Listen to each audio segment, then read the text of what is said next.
Peggy 18.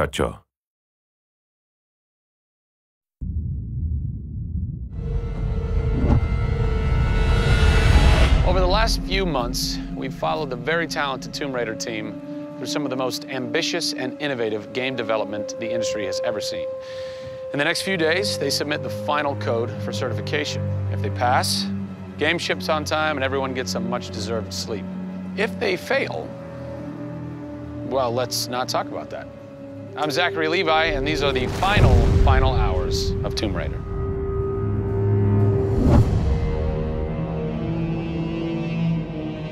We've been around for 20 years at this point. Oh, wow. In this industry, that's crazy. Yeah. 20 years of games, and many times we've almost not made it, right? Through generation transitions, or you've had ups and downs in terms of games being released. And for us to still be here, making games and being competitive, it's amazing. Is this pretty typical for you guys to be in the last week and really all you've got left are these little bugs to do? Maybe it's a few hundred still left to go. The team's cranking them out. You know, you're play testing it a lot. You're getting QA, quality assurance, to make sure it's clean. You know, stuff's coming in still, as in like, hey, this crazy thing happened here. And simultaneously, IDOS Montreal is doing what you're doing, just with the multiplayer at the same time, because the multiplayer and the single player are being delivered at the same time. Yeah, so it's a on big team. Friday. Everybody's got to come together at the same time, at the same moment, and put pencils down and say they're done. Pencils down. Done. See. We're submitting in 4 days. Let me tell you now, we've had to move. Brian Horton, he was art director. He moved over to my department in Brand about a month ago. There was a morning that he woke up and they went, "You've created a beautiful world.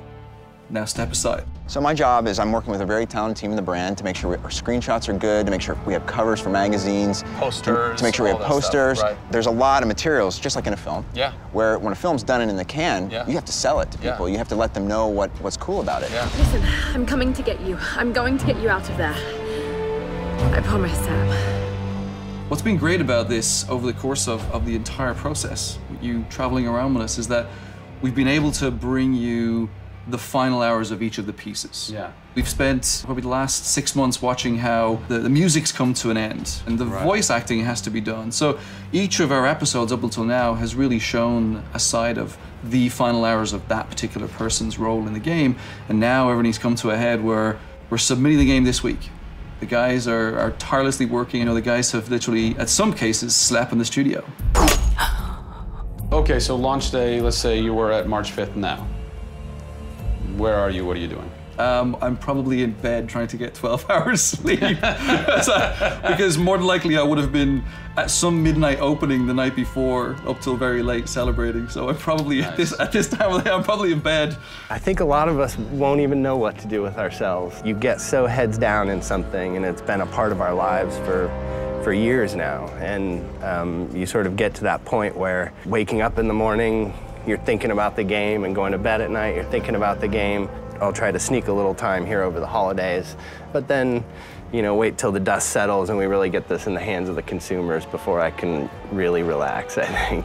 Even though I've played the game so many times, I cannot wait to take the cellophane off that game. Yeah. Pop it in. It's the ritual. retail. It's the retail copy. Yeah. And there's something special about that printed disc, putting it into the system, and you're like, this is the same game that I worked on for 3 years plus.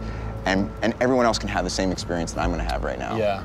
Of all the taglines, whether they're actual dialogue in the game or marketing lines or whatever, something that would sum up your experience over the last 4 years is A Survivor is Born. Yeah. A Survivor is Born in You, A Survivor is Born in Crystal Dynamics. Yeah.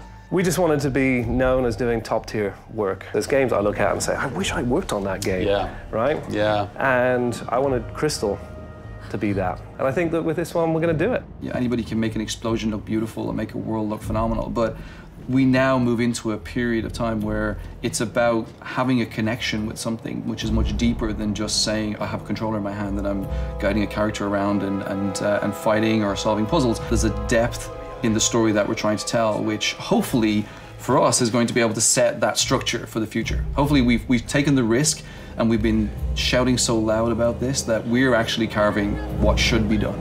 No! Oh, don't do this to me, you northern bastard. Are you excited? You nervous? I'm both excited and nervous. You know, because we've been masters of our own destiny up until this point, and now we're going to continue that right through to launch. And what's great is that from the very first presentation I gave with Daryl about here's the vision of the game, all the way through to the very first game sitting on a shelf on March 5th, we've been there for the ride. We've been on that journey. And then all of a sudden you reach March 5th and you're no longer there's millions of copies of your game out there, and they're in people's hands, and you're thinking, like, how are they playing it? Are they having fun? What are they saying? What are they going to do? As soon as they put the controller down, what's the next thing for them? Do they want to tell people? What do you want their response to be? I hope those people see that the story we've built and the foundation we've built is one that will last a long time. Doing something that's special is just incredibly tough, no matter what it is. You've got to really want it. You have to be passionate. You have to care about it. Everybody realizes that this is the game of their career, and everybody wants to put as much time and energy into this as possible. We have a studio full of passionate people who have put their lives into making this thing happen. This is not just a game that we're just going to ship on March 5th and people will go, great, I've got another game to my credits. This is one where the team are going to look back and go, that was a journey. It's been an honor to be able to work on Tomb Raider, and long may it continue. I see this getting bigger and better over the next few years.